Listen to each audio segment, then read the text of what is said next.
Sanibonani bantu bakithi. Okhulumayo ukhulekani Nyoni.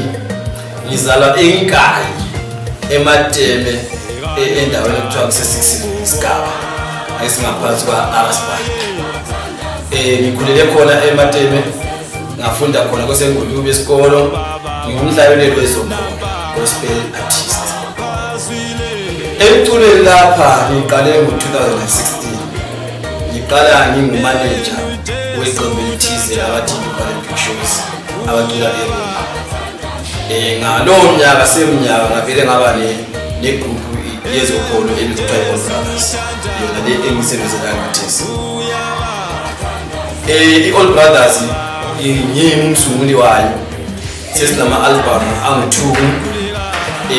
Kulama artist, kulamaqembu ezomculo esisebenzisana nawo, amanye gospel, amanye ngizongwaqala, kodwa esisebenzisana nayo kakhulu kuyiqembu elibizwa kuthiwa iSisters of Paradise, okuyilo esisebenzisana nalo vele salithola selidala kwezomculo selimkajona. Sijoyinane neSisters of Paradise ngo-2019 ngokuhlala ngise-South Africa.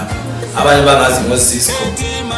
Mina iSisco kungayilo igama lami lokuzalwa, kodwa abakwazi abanye because of business. iSisco le iSisco Building Construction ekuyiyo engiphila ngayo, engisebenza ngayo, okomculo kuza ngamuva. Lapha emculweni kukhona nje ama-challenges esihlangana nawo nje, kunokuba nzima, okunye kube lula, kodwa khona engingakutsho ezithi kwelami side hayi konke kusahamba kahle, angakaboni okubi, sisaqhubeka nje. And then nginje ngumkhulekane ngilelinye i-album futhi elizaphuma Jumalanye esilibiza ukuthi The Black Chain. The Black Chain kudlala ama-instruments kuphela, ingakho selengathi ngithanda ukuhluka kancane kule All Brothers. Dlala ama-instruments kuphela, awokududuza lakathesi nje lisangaphuma noma nini. And then olifunayo i-CD lethu siyatholakala ku-Facebook ngathi Sisco, uyangithola emoyeni nakhona, ku-WhatsApp uyangithola, ku-YouTube uyangithola, ku-Instagram uyangithola.